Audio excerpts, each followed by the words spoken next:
Wanneer treinen vertraging hebben of uitvallen, is dat vooral lastig voor de reizigers. Maar achter de schermen wordt er dan bij de Arriva-planning in Ljouwert keihard werken om de problemen op te lossen. Likas Aroene Manje doet de spoorbregen tussen Ljouwert en Mantgem stikken weer. Op het moment dat dat gebeurt, dat de brug in storing is, krijg je een telefoontje van ProRail, de verkeersleiding in Groningen, van ProRail dat de brug in storing is en dat de treinen er dus niet overheen kunnen. En dan is het alle hens aan dek? Dan is het alle hens aan dek. Dan moet je dus gaan kijken van waar staan ze, wat kan er gebeuren en je moet treinvervangend vervoer gaan regelen. Dat binnen de touringbussen. Alleen nog in Friesland al kan Arriva bij 40 bedrijven terjochten van bussen. Een van de grootste busbedrijven is Dalstra Reizen uit Rusterveen. Probeer je dan altijd gewoon zo dicht mogelijk bij wij te krijgen, omdat het zo vlug mogelijk is.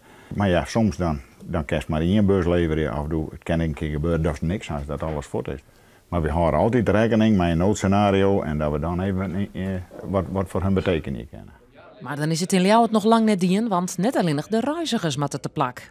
De machinist die op die trein zit die vanuit Snee komt naar Leeuwarden komt, die had misschien daarna een rit naar Groningen moeten rijden.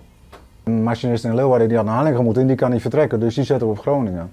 Maar dat moet je allemaal bij gaan houden en op een gegeven moment krijg je zo'n wirwar van machinisten die niet meer op een eigen trein en niet meer op een eigen dienst zitten, dat je op een gegeven moment ergens eens één tekort komt. De reizigers moeten dan soms nog wat langer wachten, maar dan is dus alles al bezocht om het oors op te lossen.